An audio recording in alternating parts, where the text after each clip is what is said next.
So you have nothing to say now, do you? I don't.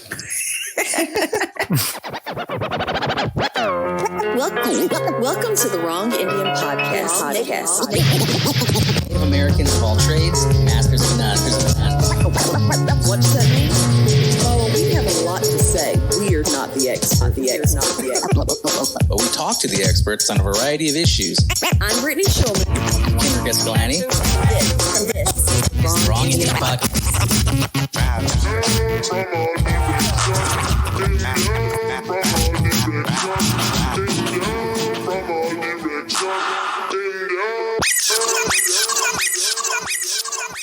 Welcome back to the Wrong Indian Podcast, Season 3, Episode 4. We are the Native Americans of all trades, masters of none. And today we have a special crossover episode with REZponse Roundtable. Wits kamadum venti, amay tidits watsan mamulik, kinarkaskalani American mamulik. Hey everybody, my name is Melody Lewis.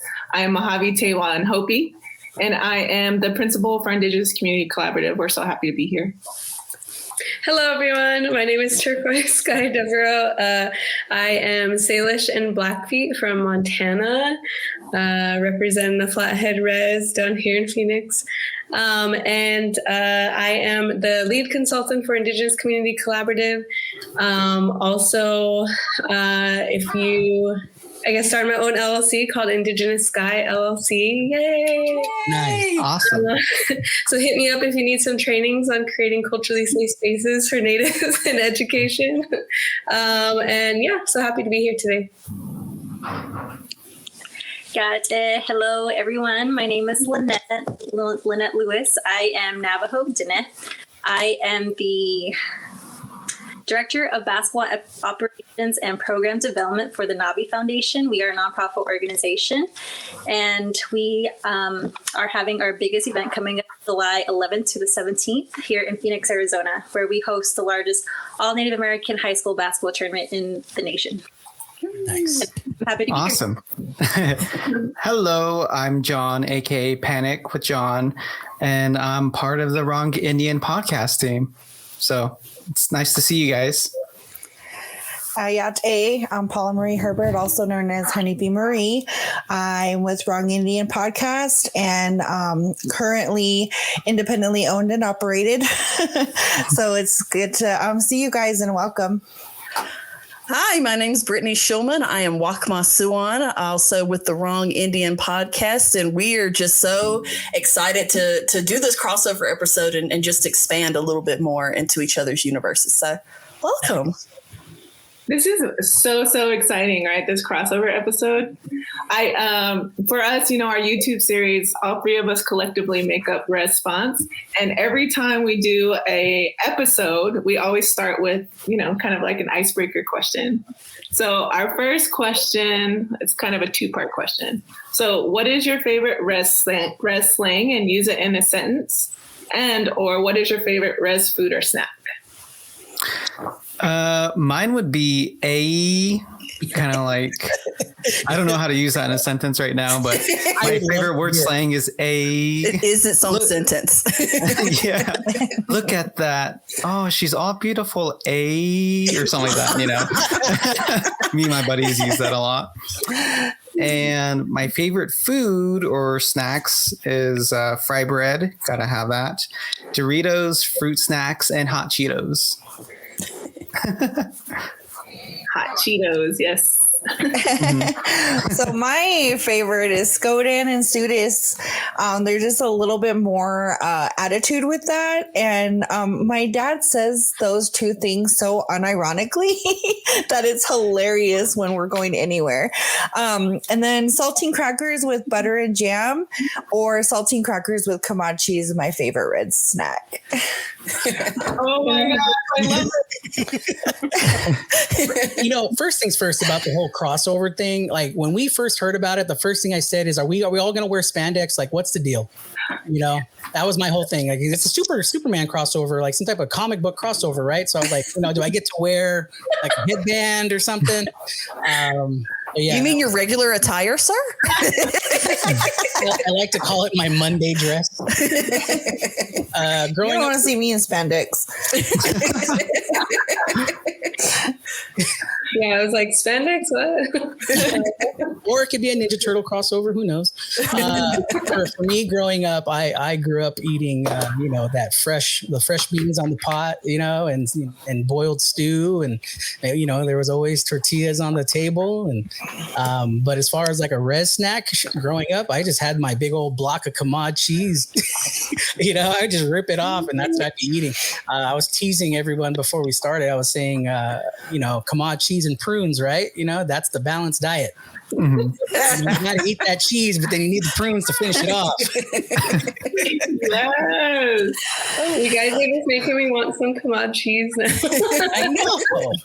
That stuff is gold now. It really is. Like, you could sell it to someone and they would pay a lot of money. We used to say when we were kids that we were rich because we had golden bricks. It is like eating a brick. Yeah, I would buy some Kamad cheese off someone for sure. I would too. So if there are any plugs out there, if you're near Mesa, swing by. I'm curious how much you guys would buy the brick for. Because sometimes it varies. Because I know I've bought a brick for like $10, $15. Oh, wow. If I was really hard up, I'd pay $20. They actually used to sell it at our grocery store for like $1.99 a pound. What? Yeah. Amazing. What if I barter and trade? I'll give them some earrings or something. There you go. Yeah. You're long. But do you have? Oh, I was gonna say it, but isn't it like it lasts a long time because it's like so processed, so you get your money's worth, right? We'll break it down by day. Mashing it all the way through. John had a question. I was just gonna say, you guys get cheese. You guys are allowed to eat it because I can't eat cheese. Remember? Oh yeah. You guys. This is why John records in a bathroom because the lactose. Yeah. No, I take dairy pills. Do dairy pills. They'll be a lifesaver. With every meal. So those sometimes don't work though. My stomach's all somehow. I mean, it is something else. Did you have any res slang, Kenrick? Oh yeah. Growing up, like a lot of the girls would say it more, but collectively we'd all say like, and yeah, which means like too much. Or we'd always say like if someone was stinky or acting up or something, we'd be like, God, they're acting all shruh.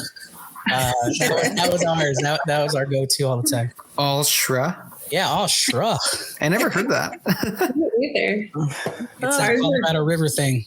Yeah, I have one too for ours, and we talk about like slang, and it's mostly derives from our language, right? So most of our slang does, and ours is hoppy. So if they're like all stinky or somehow, like, oh look, she looks all hoppy over there.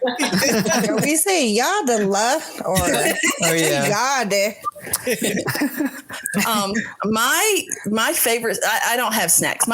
We had meals, and my favorite every time I would come home from college, visit home. Even now when I visit home, there are 3 things that I have to eat, and that's deer hash, collards, and fried cornbread. So we didn't necessarily have fry bread because I'm over from North Carolina. We didn't necessarily have fry bread. Grandpa would make it, but we called it, he just called it flour bread. But we also did a version that was just cornmeal.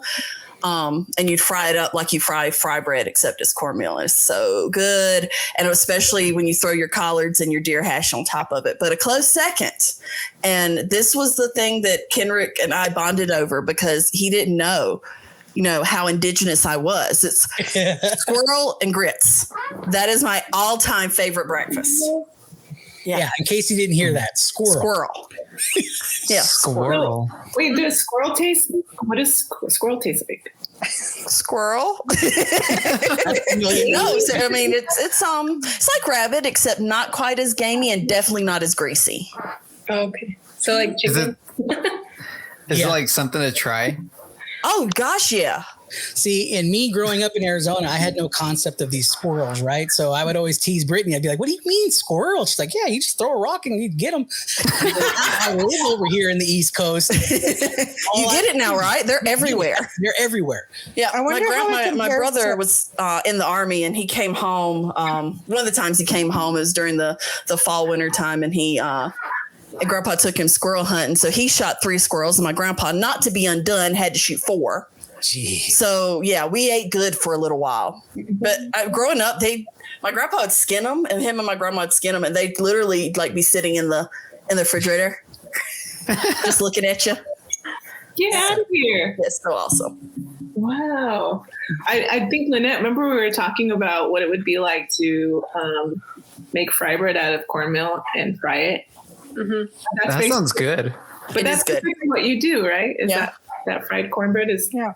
But apparently you can't use the box cornbread. I went to North Carolina and I was ready to try all of this, but nobody showed me.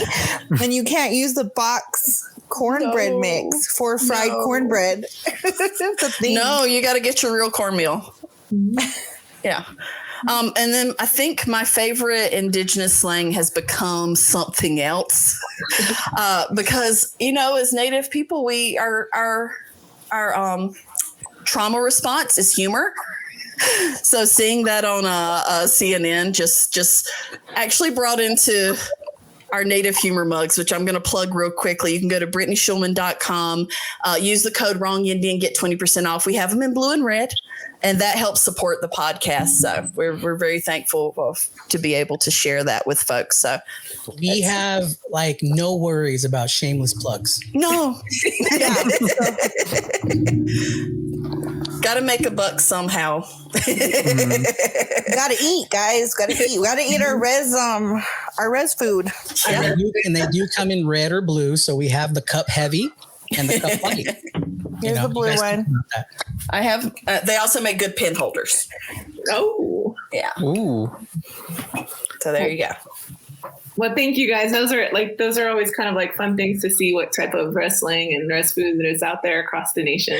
Okay, so we want to know, how did the idea of the Wrong Indian podcast or concept begin?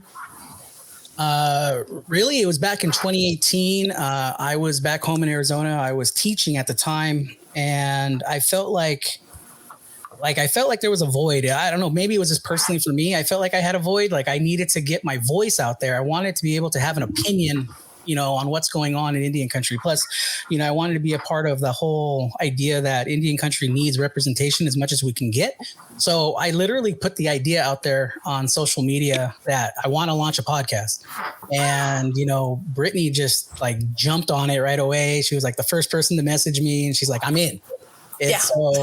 So we called each other, and I kind of like gave her this whole concept that we'd be Native Americans of all trades, masters of none, because like we're all talented in our fields. And, as I feel like in Indian country, you kind of have to be like multifaceted and talented about everything you do. Like sometimes a part of us has to be like a Native lawyer. We have to be like, we have to be like creative natives. We have to be, grassroots. We have to be everything, right? To kind of get our missions out there. And so, that was it. That was really the creation of it. It was an idea that, Brittany basically said, let's go do it.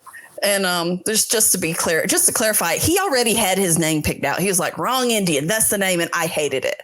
I was like, oh, that's so gross. Why are we wrong? And why are we using, but I didn't have an alternative. So I was like, okay, I guess we're going to stick with it. It has grown on me a lot. And I usually call it Natives Don't Know. That's what the NDN stands for. Because we were started off as doing just interviews. That's really where we were going. It's like, we're just going to interview all the natives we can interview. And in starting, I think at that time when we were having the whole conversations, I was like 6-7 months pregnant. So it was a very seat of our pants, slow launch. Yeah. And I think what was good about it is that in time, it really became like Wrong Indian, meaning like we're not who you think we are. Like, it's like when you talk about Indian country, like we're not a monolith, right? We're multifaceted. So it's like, no, I'm not your Indian that you think of. we're the wrong Indian. We're going to explain to you why, and we're going to bring on these experts to show you, you know, all the great things that we're doing in Indian country. You know, we're not all just working at the casino, you know, and, you know, hitting the powwow trail. You know, we all do great things, you know, and so that's what we're trying to do with our podcast. That's awesome. I feel like that's a really good, because we talk about representation all the time. And obviously we know that it's important to have representation, but I think that that's a perfect example of how important it is to have that representation so that people know. And like, we're the ones creating the content and other people aren't creating content about us. Right. Yeah. And it's not in the past tense either. Yeah, exactly. Yeah. I love that. I think the one thing that resonated with me when you were talking was having our own voice, right? I think when we started ours, it was a lot about talking about identity because I live in the city and off the reservation, and there's type of thing that happen when you leave the res, you know, it's like, oh, you're too city or you're too somehow. And we want to just talk about those things too. It's not about, by doing those, by sharing our experiences, you know, it helps others that are experiencing the same thing. Right. So. Yeah. And I think, even with because even Mel and I, you know, like when we first met, like, we're like diverse, and like I'm a res rat, and then I just randomly moved to the city alone, right? And so it's like we're so diverse too, and it's like people don't even know how diverse we are. Like people just think we're all the same, and so I think that was a big reason why we wanted to start this too, and then Lynette too. Like we're all just so diverse, and it just shows. Yeah, one thing we always like to point out too. I mean, if you look at all 7 of us, right? We all don't look the same. No. You know, we all don't, you know, come from the same cloth, you know, we all have different stories, you know, and that's Indian country, right? Yeah. Yeah, absolutely.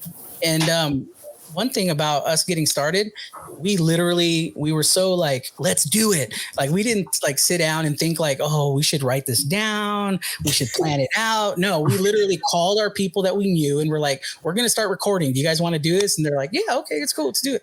And that's literally how we did our first season. It was just like on the seat of our pants and let's just go. I mean, we didn't even have the tech for it. Like we literally, it's just straight audio the first season because we didn't have StreamYard and we were calling people. So there are actually some episodes from our first season that we never got to share because the audio was just so bad. So we're going back now and being able to share. We did one interview via Facebook through Facebook Messenger. Oh, it was rough. It was so rough. And that one's never aired. So no. When did you guys officially start? We started back in October of 2018. Oh, okay. Yeah, that was our first. That was our first episode. So we planned it, I think, September, and then started in October. It was very fast because I was due the 27th. So I was like, we need to get some episodes because I'm going to be a little out of commission. Yeah. And so it was like, hungry to like want to start. And the fact that she was going to have a baby, I was like, well, can we push out like 4 of them like right now? And she's like, let's do it. Yeah. We were like recording episode, like 2 and 3 episodes, like a day just to get it done. It was a lot. That is a lot. Yeah. I think what we did was a lot. I think we did the same hot tech. We're just like, let's just do it. Let's just try it out and see how it works. And yeah, it's a lot of work. We did. I'm a planner and it really does stress me out when I don't plan, but exactly right. We kind of just started and just said, let's just try it out and see how it works out and learn as we go. Yeah. Right. Yeah. Like, I mean, I'm pretty sure it was like probably nails to a chalkboard for Brittany when we started, because she's very like, let's plan this out. Let's do this and that. Yeah, exactly. You two are the same. And yeah. Yeah, you and Turk are the same. It'll be great. I don't even think we had prepared questions. Like we literally like would have an interview and we would text each other. Mm-hmm. You're like, go next. You're next. Do that now. Yeah, we do. This is the first episode we actually like have it put together. I'll like, okay, I'm doing. That's why I'm just sitting here waiting for something. No, and I know you talked about the name. So because I'm from Montana, and so we say Indian a lot. Like there's this, like we'd never say Indian, right? Unless you're talking about someone from India or right. or he's Indian American. And so when I saw the name like on your social media, I didn't really understand the meaning, but now I understand it a little bit more. But I didn't realize that the NDN actually stood for something. So that's really cool. It didn't. I changed it. No. Initially, it didn't mean anything. Like I was saying, like when I was thinking of it initially, it was just like how you were. I grew up with Indian, like that was the thing. Like, and no shade or nothing, but it was Indian taco, right? Yeah. Not trying to irritate a faction of this interview. But. Yes, exactly.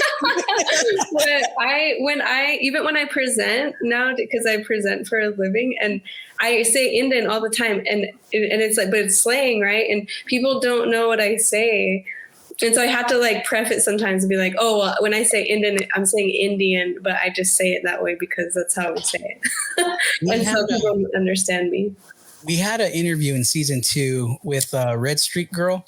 I don't know if you guys are familiar with her, but she like actually behind the scenes we're talking, and she gave us this like profound, like, is this what Indian means for you guys? And we were just like, nope. But it was so good though. Me and Brittany were like, we should adopt that though, right? Like it sounded pretty good, but that wasn't the reason though. We weren't smart enough for it. Moving on. So what has the journey been like since you first started to now? What were your most memorable things? Any lessons that y'all learned? Well, my journey's been pretty good, I guess. I haven't really been with them for that long, though. I guess the way it started was like I just messaged him one day. The Instagram account was like, hey, are you guys like needing help? Do you guys want another person on the show? And then eventually, like, I didn't think they would do it, but they were like, yeah, we are actually looking for like someone to join the show. Would you like to join? I was like, sure, it was just kind of like, all right, I'll join. And that's how it was. And I don't know them personally, like Kenrick or Brittany. I didn't know them personally before. The only way I knew them was like through just listening to the podcast. And but yeah, like I said, I messaged them one day and they said, yeah, go ahead and join us on the show. Now we're all BFFs. Yeah. Among Us Fridays. So John and I were the fan club. I was president. Yeah. He was vice president. We were the whole fan club. So I know Brittany and Kenrick through work that we have done in the past together. And I was in the background of a lot of those episodes because I would take Karina when she needed her daughter, C. I would take her when they would record. Like there was one time in Phoenix when they recorded and I had C in my room. So I was really honored when they asked me to join because I have been working on my own sort of social media persona and kind of launching some of my own things. Brittany and I actually have, shameless plug, we actually have a podcast called Misadventures, and I have a YouTube channel called Misadventures of a Rez Girl. And so we had already been working on our own podcast. And when they asked me, it was like this long process of, I think we're gonna touch on this a little bit between our crossover is, am I qualified to do this? Am I ready to do this? Is this something, like, it was a big deal and a big decision because I love the podcast so much that I wasn't sure if I'm like, I'm going to be a co-host. That's weird. But it was kind of like that moment of, wow, things are happening. People are recognizing the work that I'm doing in my own personal social media platforms. And it was just a correct step to make. And I've learned a lot from Kenrick and like sound and the background stuff, post-production and whatnot. I roll my eyes because it's always a thing. And so, like, I'm learning a lot too. And it has been quite an honor to be on this podcast because, well, really quick, I'm so sorry. I'm going to go ramble. It really shows one of the things that I really love about our community is we're so diverse, and Wrong Indian Podcast loves to put the people who are the experts in the spotlight, showing that Indian country isn't just one little definition.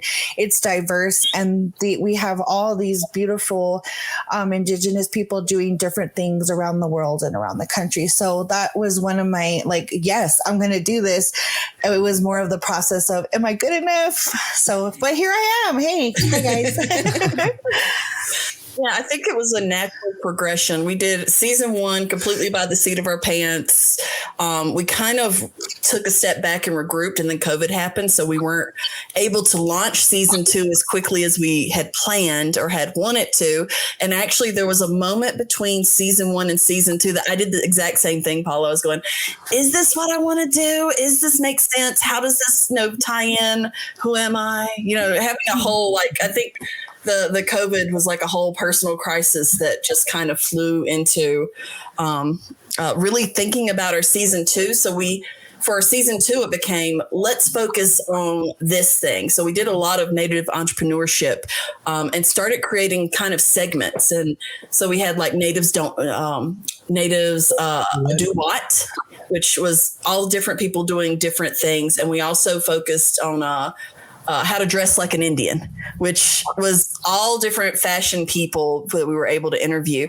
So, and bringing on Paula and John, it was just this natural progression of, Kenrick, you and I are great and all, but maybe there's another voice or another perspective that we should be adding into the conversation. So we have our resident beauty guru in Paula and our resident young person in John, because, Kenrick's got the elders covered. Yeah.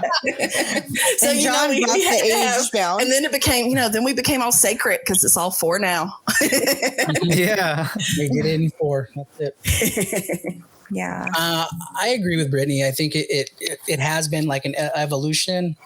I think the greatest thing for me is seeing the idea that a lot of Indigenous people, especially the entrepreneurs that we brought onto the show, they kind of have all the same mentality of like, if you put every single Native American entrepreneur in one pot, it still wouldn't represent like all of the nation, yet we're always fighting to be on top. Like, there's always that crab in the bucket mentality. And if we just would stop and realize we all could unite and all support and all elevate, and we would still be like, we'd still be struggling to try to be like on the national level. Right. So what's the point of us constantly being like, oh, I'm the best beater. I make the best this. I do the best. Like, no. Let's just all unite together and let's just share what we can.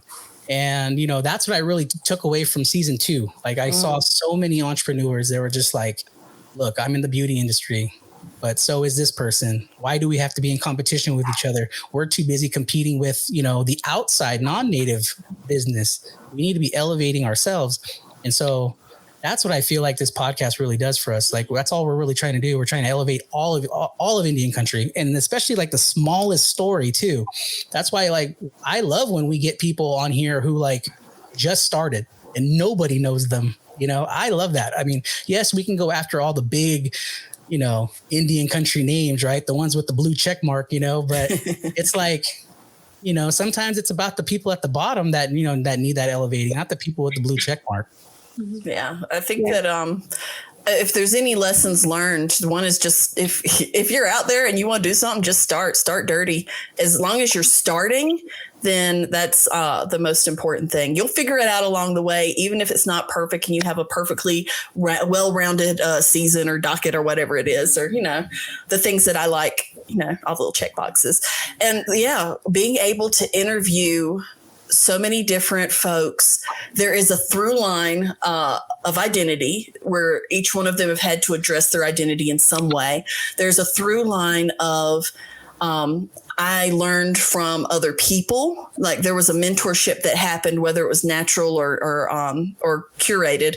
And then there's also a lot of the first. I was the first doing this or the first doing that. And that's crazy to think that in 2020, in any field, that we are still first in something as Native people. So that was really interesting and amazing. But we're going to transition into a little game we like to play called This or That. It's something we do on our podcast just to, that kind of warm up situation and to get to know you guys better. So I'm just going to start with two things and you tell us which you would prefer or which you would like. And also you can tell us a little bit about why. So the first question that I have for you guys is step on a snake or walk into a wasp nest? I think I would. Oh, this is a hard one. In the Blackfeet culture, if anything to do with snakes, it means someone's pregnant. So I always try to avoid snakes at all times. No. Like if you dream of a snake, it means that someone you know is pregnant, or like if the snake bites you, then you're pregnant. Oh, everything. Yeah, and it's very accurate. No, I mean, it hasn't happened to me yet, but you know what I mean? It's been pretty accurate.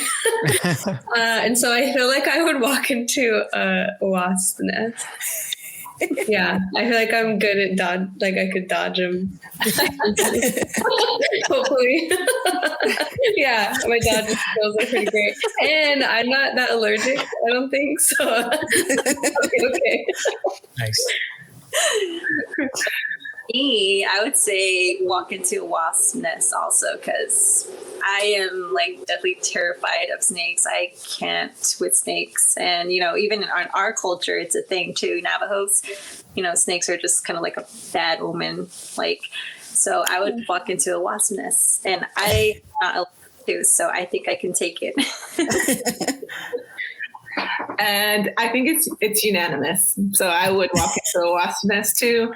Also, with Lynette, I am definitely afraid of snakes. When I was younger, we lived along the Colorado River, and there's snakes everywhere, like in the desert, right? But also I would run into the water to avoid the snakes, and then there's snakes that swim in the water.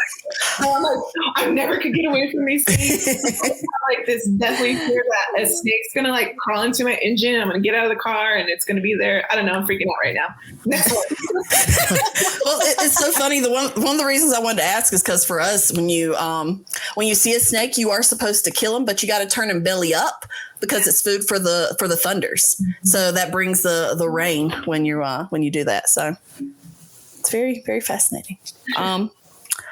So my next this or that, never be able to speak again, or only be able to say everything that's on your mind. You'd have to say everything as it comes into your brain, comes out your mouth. What do you think? This one is really easy for me because, well, for one, I present for a living, so I have to talk. But two, I feel like I usually always say what's on my mind a lot of times. Because I work in an institution and I'm trying to decolonize these spaces. So it's some people have to be chill, Turk. You can't just be all radical all the time. And so, yeah, for sure, I think, saying everything that's on my mind is fine, for sure. I have to agree with Turk. I would say everything that's on my mind. I don't know. I don't think I could not speak. So that would be unanimous again. I would say everything that's on my mind. I feel like I could premise things that, so again, this is I could probably say what's on my mind, but I could probably premise it, this is what I'm saying, but this is why I said it, So I feel So this or that, we've asked to every single guest that we've had because we're really doing the creator's work here. We want a definite definition from here to eternity, and that is Indian taco or Navajo taco. Indian taco. Indian taco all the way. Indian taco. Yes. Well, and I didn't really know what a Navajo, I didn't know Navajo taco until I moved to Phoenix, but I only ever knew them as Indian tacos. So that's it. I only Truth. say Navajo taco if an actual Navajo made it, but otherwise I would identify it as Indian taco or Indigenous taco. Fancy. Perfect. Fancy. Right? We just want to be more inclusive and Or Indian. Yeah. Same Indian taco. That's like unanimous right there. You heard it here first, You heard guys. it here first, But- right here. Come home on the Rez, I'll say Navajo taco.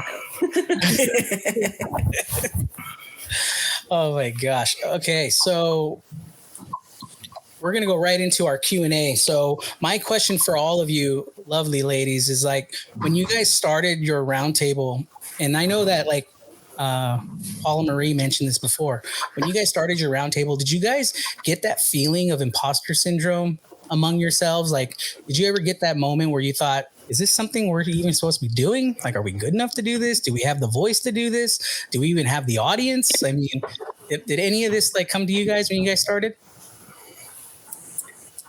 Mel, I'm gonna have you answer. Yeah. So this is 100% out of my comfort zone. Being like, I'm behind the scenes person. I'd rather be the planner, kind of like, you guys go up front. I always push Turk, like, Turk, you answer, Turk, you go do this. Yeah. And so this, when we first started doing this, was August of last year. Started out with 3 episodes, and now we're at The digital no. real.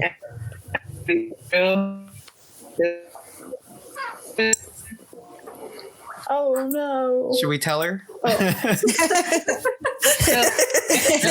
because I want to hear the robot. Robot right now. Maybe we can jump into Lynette and see if Wait. She's slowly coming out of the robot phase. she started kicking her motor. Yeah. You're back now. Oh, wait. I'm back. I'm like, am I back? I'm just Yeah, you're back. You're back. Slowly. I was like, What? I was just smiling over here, kind of get going. Can you guys hear me now? Yeah. Yeah, we can hear you. Yeah, you were saying we started off with 3 episodes, but now we're in season 3, Oh yeah. right? Yeah. So when I just think about this all the way through, is, doubting our abilities and like accepting that, I don't know, am I capable of doing this? I feel it all the time. Imposter syndrome all the time, like maybe every episode. So How about you, Turquoise? I think for me, yeah, Mel and I are like very opposite. That's why we work really well together. And so for me, I feel like in my 9 to 5, like all the work that I do and like telling people how to, or like helping them serve tribal communities, right? Like I always feel imposter syndrome in that because I'm always in these westernized systems that are like, don't include us. But I was like, yes, this is like an all indigenous space. We're just going to kill it. We're just going to be resi as we want. Like we don't have to get back, and I feel like I was like really excited for it. And I think that's what's really led to like the genuineness of like our conversation is that we're able to like, we're really just like Indians like talking about identity and like stuff about Indians, right? And so and I think too is I think it's been like like with Mel especially, I feel like we like transition now, right, to like Mel does like so much with it, and so I think it's very common to like feel that imposter. I think for me though, it was almost like healing to only have a space like with Indigenous people, like on a platform where I was like, I don't care if we get like that many like views, like as long as we have the space to be Indigenous AF, then that's all I care about. Exactly, yes. Oh, that's nice. Look at that segue. That was good. Lynette, what about you? I have to agree with Turk. I was like all for it in the very beginning. I'm like, we can do this. We got this. I was like totally positive about it. And I think it definitely changed me personally too. I wasn't like, kind of like Melody. I wasn't really the type to be in front of a camera, but that kind of like all changed. And now I'm like, you know, I'm cool with it. Like I can be in front of a camera. I can like, I feel like I'm more outspoken now. So I feel like it really has changed me personally. And it is great to have this space to do all this, you know, like we have 18 episodes now. And, you know, our views, our followers are growing, you know, and you guys quickly, but they're growing. So like, you know, we have that support that's out there. And I think what's really keeping us, you know, going is, you know, the support that we're getting, the positive, you know, feedback. So it's been really cool, a really cool journey. Yeah, and I apologize for stepping over you there for a second. I was just gonna say that, like, I've been like listening to your guys' episodes, and you guys sound very like together, like very comfortable. It seems very organic, you know, and maybe it's not, but from us watching it, it is. It looks like very organic, and yeah, I enjoy it a lot. Mm-hmm. Good. Yeah. All right. So moving on to my question then. This is for all of you guys, all three of you women. Which social media platforms do you guys spend the most on? I'll go first. Yeah. Instagram. my iPhone's always like, you spent this many hours on Instagram. I'm like, yeah, just there. But yeah, I love Instagram. I think that it's such a great platform for me, and especially a lot of the work that I do, because you know I try to teach like you know, consistency and like changing your environment and information that you take in and how that helps you, you know, understand other groups you don't belong to, right? To be ally and stuff like that. And I think Instagram is such a great way to do that, because if you can like change your algorithm to where you're like seeing all of this information, it's a great way to get educated. That's like easily just like fed to you, or there's things that you might not know. So like even you sharing it on your Instagram then creates more education from your circle, right? And so for me, I love Instagram. I use it a lot for that education piece and that consistency piece in the work that I do. And obviously, like, we can promote a REZsponse too on there, and it helps a lot in that way as well. Nice. I think for me, it's also Instagram. You know, I have like Facebook and Twitter, but I'm kind of like, I'm not really on those two platforms really at all.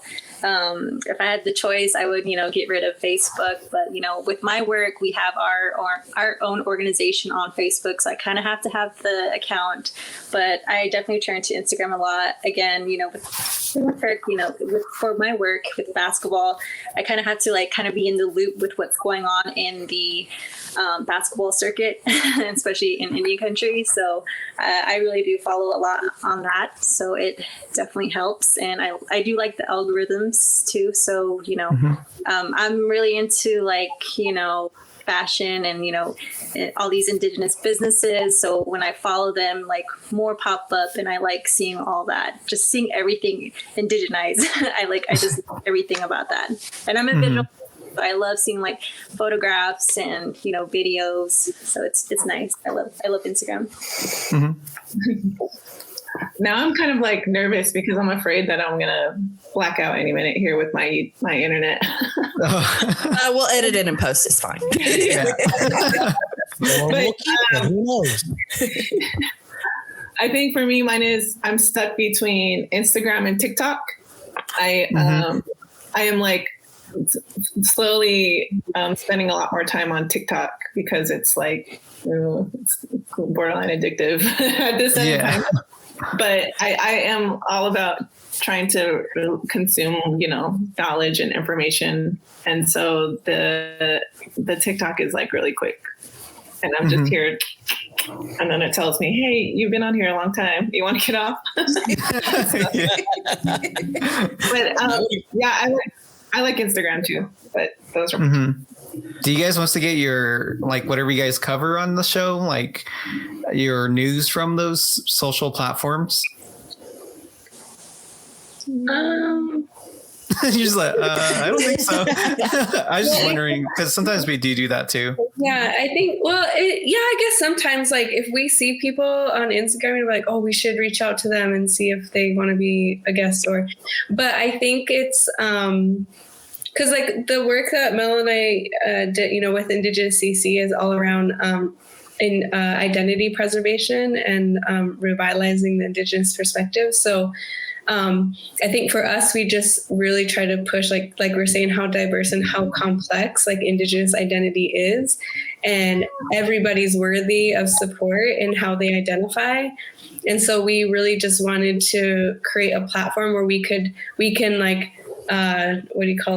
like broadcast as many different ways of identifying and things that Indigenous people are doing, so that if people are watching our channel, they can somehow relate, and they can get that support from somewhere, to let them know that like they can identify the way that they identify, and it's totally fine, it's valid, and it's worthy.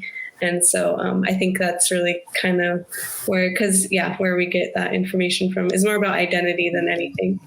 Mm-hmm. Yeah, we work a lot with non-tribal communities. I mean, that's kind of our goal, is to, show not only internally to other tribes, amplifying Indigenous voices for non-tribal members too. It's like, this is who's out there, and this is what's going on. I wouldn't say necessarily news. I don't know. There's a lot of misinformation going around that I don't rely on social media for the news, but definitely for awareness, Absolutely. Yeah.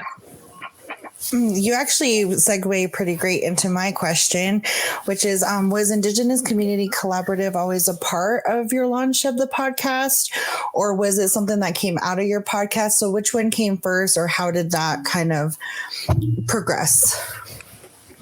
Yeah, so Indigenous Community Collaborative, we're a social enterprise, and our whole point of doing this social enterprise was to focus on, again, amplifying Indigenous voices, but collaborating. We want to collaborate with people that are already doing amazing things. We don't want to recreate the wheel, right? So when we first launched this YouTube series, we chose to, again, try it out, but we collabed with another YouTuber. Her name's Raquel Quinones. I can never say her last name, but Cal's a funny girl. And so we reached out to her because she was already doing amazing things. And I just remember Googling like universal wrestling, because we were actually collaborating with Navi Foundation doing a virtual education summit. And I was like, I only know slang from my res, and Turk only knows from hers. And we're trying to think of like, what's a universal wrestling word? And I just randomly Googled it, and Raquel came up. And so then I just reached out to her, and I was like, Raquel, I'm so-and-so, and this is what I do. Do you want to collab on an episode? But again, this whole part of, again, looking at the diversity among, Indian country, I think it's always, what we do has always been a part of not only our social enterprise, but everything that we do is that community building and that amplification of Indigenous voices. So I would say that came first. That was a basis and a passion for it. Turk, do you want to add anything to that? I think that's a perfect way of explaining how this all started. And I think that in itself just shows like really how even in like, I think because res slang, because I remember when Mel and I met and I was like, and I don't remember it was golly. Oh, yeah. So and Blackfeet saying like golly means like you have no shame, like you just like do whatever you want and you don't care. Because we were running, me and Mel met, we put together a Native Youth Summit the first time we met. Like we organized the whole entire Arizona Native Youth Summit, and I remember I was bringing these kids to the youth summit or these youth, and we stopped at the store and we had Mel's credit card, and one of the youth was like, oh, we got Mel's credit card. Okay, we're going to buy whatever we want. Let's go get as much snacks as we can, like just grabbing all these things. And I was like, geez, you guys, quit being so golly. Like, just get what you need. You don't need to get all these extra snacks. And so I remember I was telling Mel, like, oh yeah, they were just being golly. And she's like, what's that mean? And so, I feel like we realized like, dang, like, you know, like, because pretty much almost every res like has their own slang, and a lot of people don't know that.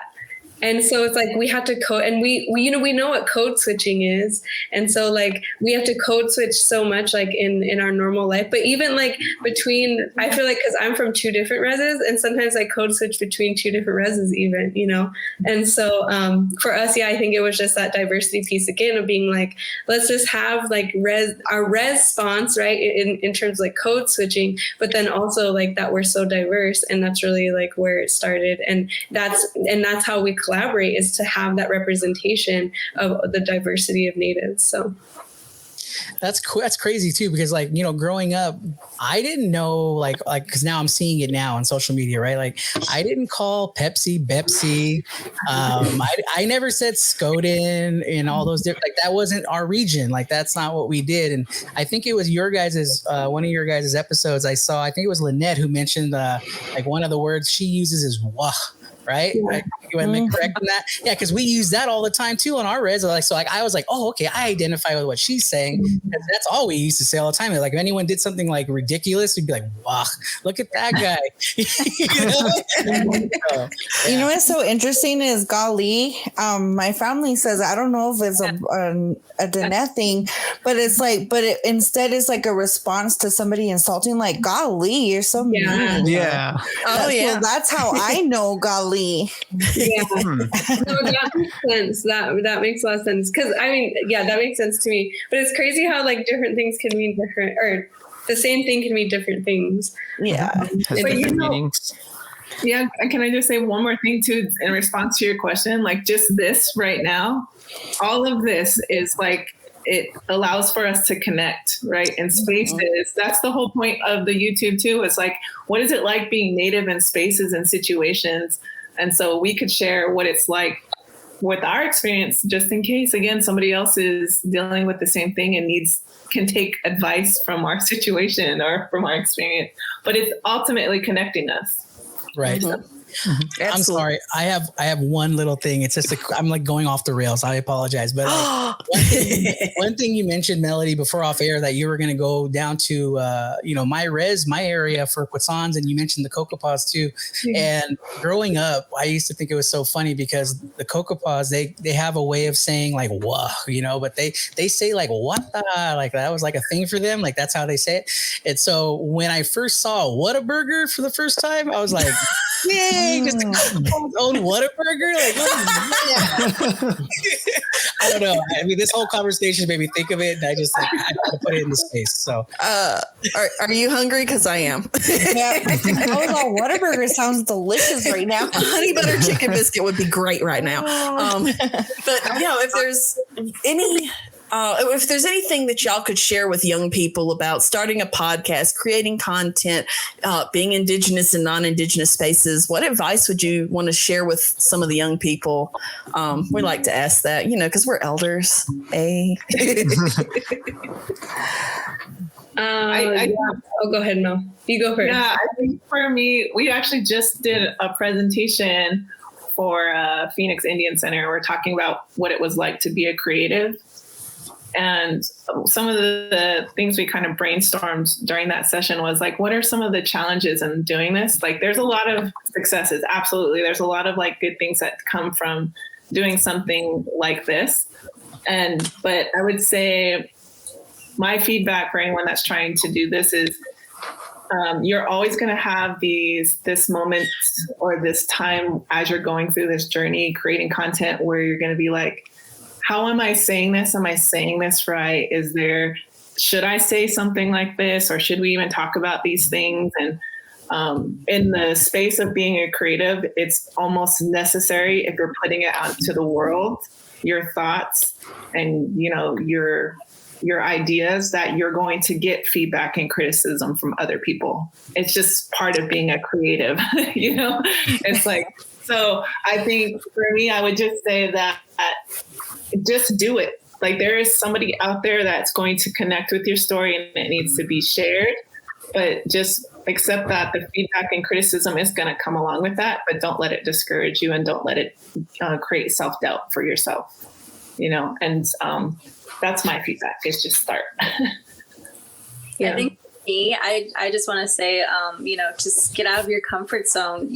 We're so used to doing things our own way, and it's good to try new things. And, we as Native people, I know some of like Native youth, they're so shy, like, they don't want to speak out or, but, they have a lot of things on their mind. I'm sure they want to share. They want to like, tell others, but I don't know what it is, but they kind of keep to themselves, and creating something like this will definitely get their voice out and just to be heard. So I think getting out of your comfort zone, trying something different, definitely do it. Yeah, I totally agree with both of those. I think we just one of our latest episodes is with Outlast Film Camp, and they do a film camp for Black and Indigenous, or they do a film camp for Indigenous youth in Pine Ridge, South Dakota. But their whole mission is for having that representation in media for Black and Indigenous youth, and also that solidarity piece between Black and Indigenous communities. And I think that's one of the biggest, takeaways if you watch that episode too, is that creative piece of, giving or letting youth have a space where they can just create, but then also, teaching them that it's important to take what I call like healthy risks in like reaching out or just doing it and seeing like where it goes. Because like we come from hundreds of years of our ancestors who have always been creative people who have learned how to utilize creativity as a way of like making it through everything we've been through. Right.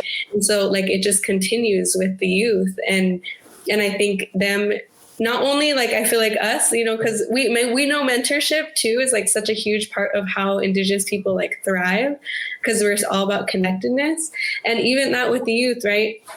I always say, like, if you want to reach out to someone, another Native person or anyone who you see is already doing what you want to be doing, just reach out, like take that healthy risk and reach out, because you never know. And that could become like a mentor for you if that's what you want to go into. And so I think it is, it's doing it, because you are the expert in what you want to do and who you are as Indigenous person, Indigenous youth. And so whatever you create is going to be as worthy as any other Indigenous creative or any other Indigenous artist. And so it's worthy of that support. And that puts you in a position of being able to depict who you are instead of these westernized systems telling you who you are.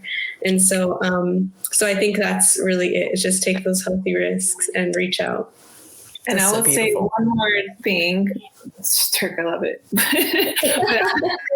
I'll say one more thing. If anyone's watching this now and you have any questions, or you want to come volunteer, or you just want to see what we're doing behind the scenes, you're more than welcome to. If you need any help with anything, to contact myself and Lynette and Turquoise. Just direct message us and we'll figure it out. If we don't know, we'll find somebody that does. So. Wow. I mean, Turquoise, what an amazing answer that was too. I mean, geez, I don't even know what to do now. We call them on our channel, Don, our producer, he calls them Turk rants. Like, oh, here Turk goes on her Turk rant. And then it's like, because I'm just like, I get real deep real quick, and I'm okay with that because I think it's important, especially when I work with youth. I'm like, I don't care if you like it or not, we're getting deep and we're going to be talking about some stuff, but it helps create those safe spaces, right? And so I really try to consistently do that. Can we get a Turk AF shirt? Get that? I think that's what we For need. real. Yeah. I should make those for my new LLC. Yes. Good. I will totally rock it. I think that'd be a great TikTok segment. Turk rants. Hashtag. Yeah. Yeah, hashtag Turk rants. So, unfortunately, this is going to be the closing segment of our show. I feel like we could talk for hours, but we're going to continue our tradition of what we do on our show when we close, and we talk about what is making you happy right now.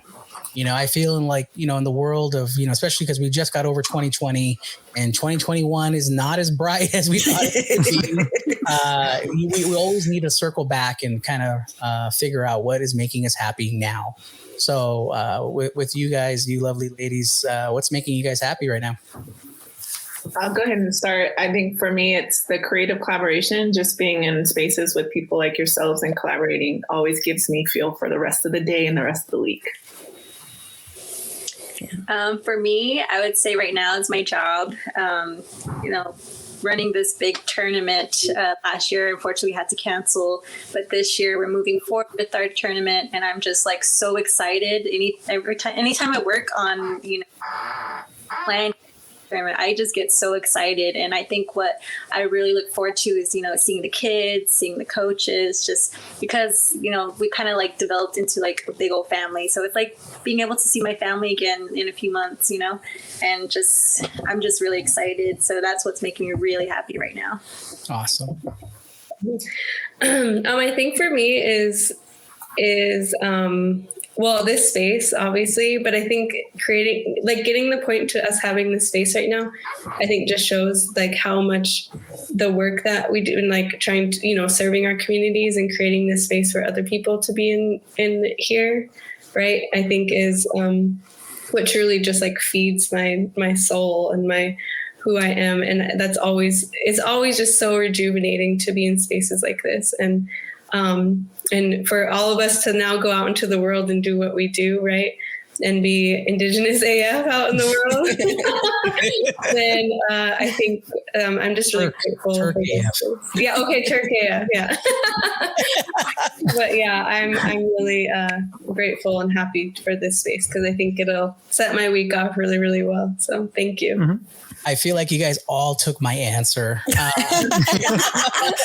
feel like this collaboration is definitely what's making me happy right now. I mean, it just goes back to when we first started making this podcast, is that representation matters and that we all have our own voice, especially when you talk about like capacity building, out there in Indian country. Sometimes, and I'm just going to say it. I mean, sometimes I think out in Indian country, people feel like, the best resource is a non-native. Let's get that non-native in here who's going to help us in our finances, going to help us in our this and our that. And it's like, hey, we're here. We're capable. We have a voice. So use us. We're not always the help. We can actually lead, and I think you can see that here in this episode. We all have capable people right here that can lead and be Turk AF.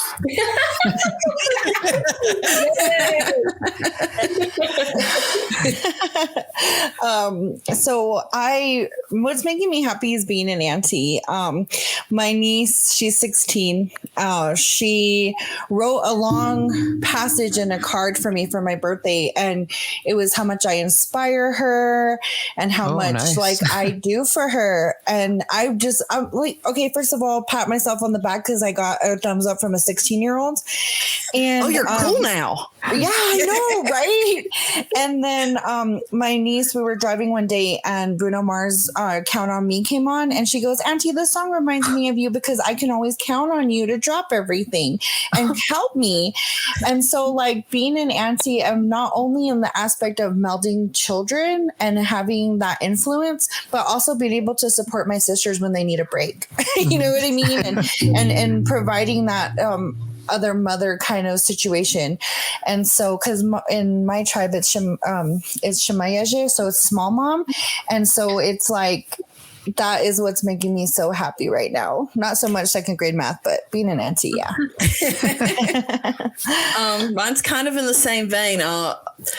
So we got to see this week, if anyone's been paying attention to, Washington, we had Representative Deb Haaland, who has been chosen to be the Secretary of Interior, is the process of being vetted. And she was just amazing and awesome and wonderful in her response, in her answers. She's also our representative where I live. So having my daughter watch her, we had a coloring book a little while back when we were doing census, and it had a picture of her as Representative Deb Haaland, my daughter.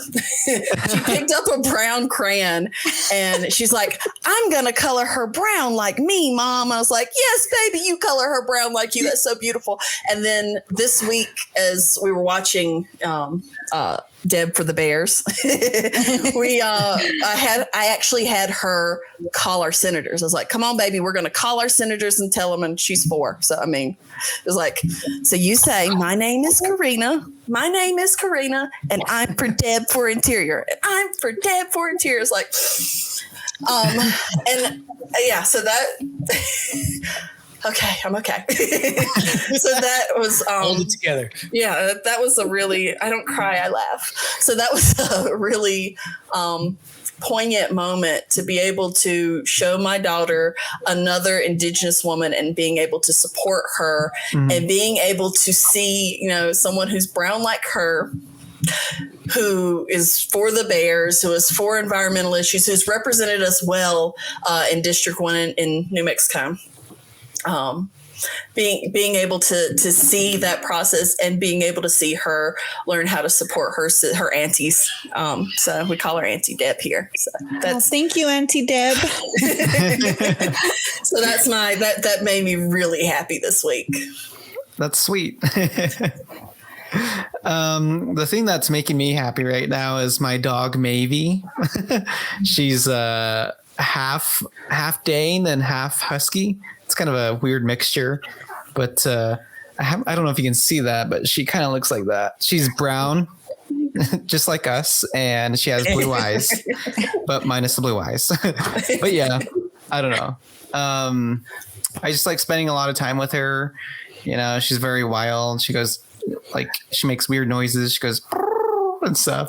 I think that's the thing that makes me like, oh, that's so cute and stuff. So I don't know. My dog's just making me happy. That's awesome. Yep. I mean, Auntie Deb. Let's not get confused with Uncle Nez, right? Is that what it is? Is it Papa Nez? What it is? Daddy Nez. Daddy Nez. What do you call her? What do you call her, Rich Navajo? What? Johnny Cash. I never heard that. Oh man. Okay. Well, that wraps it up, man. And it's unfortunate too, because like I said, I know I could talk to you guys forever, but I mean, if you guys want to get more about our show, you can go to thewrongindianpodcast.com. Check us out on all our social media at Wrong Indian, except on Facebook because we got lazy, so it's Wrong Indian Podcast. So, but everything else at Wrong Indian. And you know, with REZponse, I mean, you guys definitely. Where can we find more about you, and how can we all connect to you guys more? Yeah, make sure you guys like and subscribe to the channel. So it's REZponse Roundtable, REZponse Roundtable. And you could find us at indigenous.cc on all social media platforms. Absolutely. You guys can see it down below. All right, guys, that's it. Is anything else before we go for the sake of the people? No. Do we all raise our hands or face? Awesome, guys. Thank you so much. Thank you. Thank We'll talk to you guys you. later. Bye. Bye.